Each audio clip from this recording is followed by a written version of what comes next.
3살 버릇이 8까지 간다는 말이 있습니다. 행동이나 생각이 굳어져서 죽을 때까지 고치기 어렵다는 말입니다. 반갑습니다. 셋단자 474강입니다.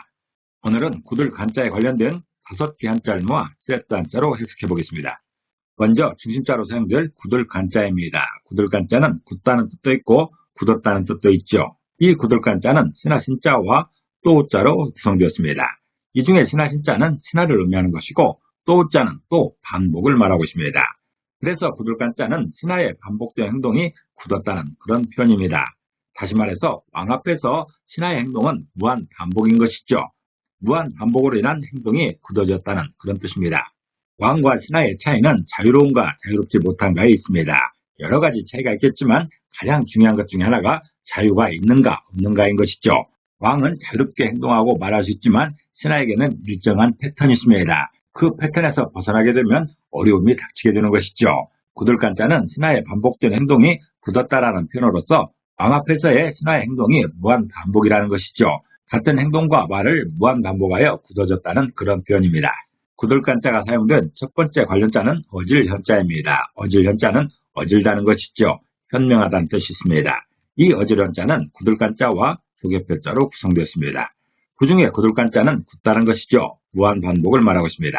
또 조개표자는 조개를 의미하지만 붓으로 사용되게 되면 재물을 의미합니다. 그래서 어질 현자는 재물을 무한 반복하면 어질다라는 그런 표현입니다. 다시 말해서 재물을 부족하지 않게 계속 사용하는 습관이 현명하다는 어질다는 그런 설명인 것이죠. 우리 삶에서 가장 중요한 것 중에 하나가 재물입니다. 충분한 재물을 가지고 마음껏 쓸 수 있다면 좋겠지만 누구나 한정된 재물로 사용하기 마련입니다. 그 한정된 재물이 어떤 사람에게는 나름대로 쓸 수 있는 여유가 있는 것이지만 어떤 사람에게는 항상 부족하여 쩔쩔매는 수가 있습니다. 월급을 타면 며칠 만에 다 써버리고 쩔쩔매는 그런 사람들이 있죠. 현명하지 못한 것입니다. 어떻게든 다음 월급이 나올 때까지 살림을 꾸릴 수 있어야 되는 것이죠. 그게 바로 현명한 것입니다. 어질현자는 재물을 무한 반복하면 어질다는 표현으로서 재물을 부족하지 않게 계속 사용하는 습관이 현명하다고 설명하고 있습니다. 사용 단어로서는 현모양처라는 말이 있습니다. 현모양처는 어진 어머니면서 또한 착한 아내를 말합니다. 어진 어머니라는 것이 살림살이를 잘하여 부족하지 않게 살림하는 사람을 말합니다. 같은 돈을 가지고도 자식들을 굶기지 않고 나름대로 생활하면서 가정을 꾸려가는 그런 어머니가 현모인 것입니다. 그리고 현명하다고 할 때나 성현이라고 할 때도 어질현자가 사용되고 있습니다. 두 번째 관련자는 굳을 견자입니다. 굳을 견자는 굳다는 뜻도 있고 굳어지라는 뜻도 있습니다. 이 굳을 견자는 굳을 간자와 흑도자로 구성되었죠. 그 중에 굳을 간자는 굳다는 뜻이 있고 무한 반복을 의미합니다. 또 흑토자는 흙을 의미하지요. 그래서 굳을 견자는 흙을 무한 반복하면 굳는다는 그런 표현입니다. 다시 말해서 흙을 계속해서 밟으면 굳어진다는 그런 설명인 것이죠. 아이들의 이런 작은 발을 할지라도 계속해서 밟으면 굳어집니다. 흙을 계속 밟으면 굳어지게 마련인 것이죠. 굳을 견자는 그런 것을 표현하는 것인데 흙을 무한 반복하면 굳어진다는 표현으로서 흙을 계속해서 밟으면 굳어진다고 설명하고 있습니다.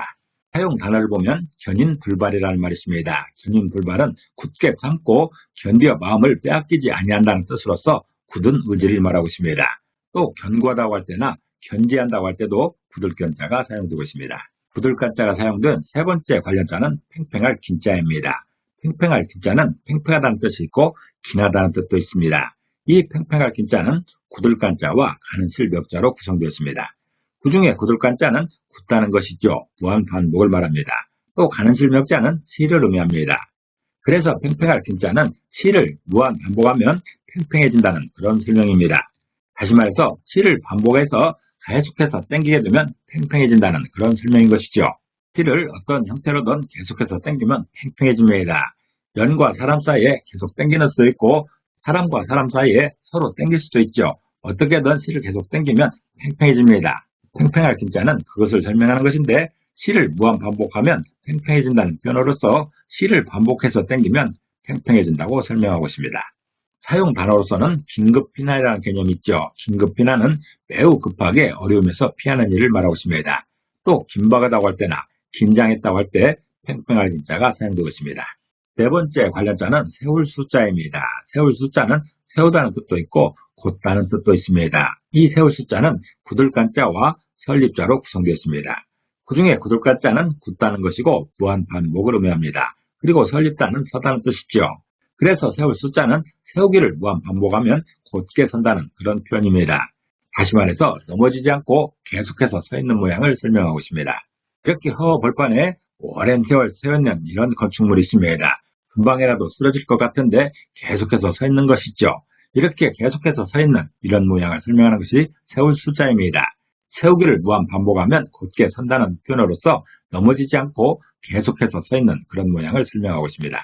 사용 단어로서는 횡설수설이라는 말이 있습니다. 횡설수설은 가로로도 말하고 세로로도 말한다는 뜻으로서 이렇게 했다가 저렇게 했다는 그런 의미인 것이죠. 다시 말해서 주소가 없이 아무렇게나 떠드는 것을 횡설수설이랍니다. 사실 이 말은 가로로도 말하고 세로로도 말한다는 것으로 이렇게 저렇게 자세히 설명한 것을 말했었는데 나중에 뜻이 변질되어 주소 없이 말하는 것을 말하고 있습니다. 또 수립한다고 할 때, 수금이라고 할 때도 세울 숫자가 사용되고 있습니다. 수금은 하프를 말합니다.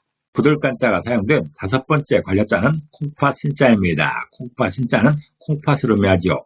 신장을 말하고 있습니다. 이 콩팥 신자는 구들간자와 다롤자로 구성되었습니다. 그 중에 구들간자는 굳다는 것이고 무한 반복을 말하고 있습니다. 또 다롤자는 달을 의미하지만 부수로 사용되게 되면 몸을 의미하고 있습니다. 몸육자의 부수인 것이죠. 그래서 콩팥 신자는 몸에서 무한 반복하는 기관이 콩팥이라는 그런 표현입니다. 다시 말해서 콩팥은 계속해서 몸에 노폐물을 거르는 역할을 하는 것이죠. 콩팥은 우리 몸의 기관 중에 하나로서 노폐물을 배설하고 체내 항상성을 유지하는 기관이라 합니다. 콩팥 신자는 몸에서 무한 반복하는 기관이 콩팥이라는 설명인데 콩팥의 기능을 보게 되면 첫 번째로 노폐물을 걸러서 소변으로 배출하는 배설 기능이 있다랍니다. 또 체내 수분과 전해질, 산성도 등을 일정하게 유지하는 생체 항상성 유지 기능도 있다랍니다. 또한 혈압 유지와 빈혈 교정 등 여러 가지 호르몬을 생산하고 활성화시키는 내분비 기능도 있다라지요. 이런 기능을 계속해서 무한 반복함으로써 우리 몸을 건강케 하는 것이죠. 사용 단어로서는 신부전이라는 말이 있습니다. 신부전은 신장의 생리 기능이 상실되어서 생체를 유지하는 데 장애를 나타내는 상태를 말하고 있습니다. 신장의 기능이 완전하지 못하다는 그런 설명인 것입니다. 또 신장이라고 할 때, 부신이라고 할 때도 콩팥 신자가 사용되고 있습니다. 오늘은 구들 간자에 관련된 5개 한자를 모아 세트 한자로 해석해봤습니다. 오늘 배운 것을 다시 한번 요약하겠습니다.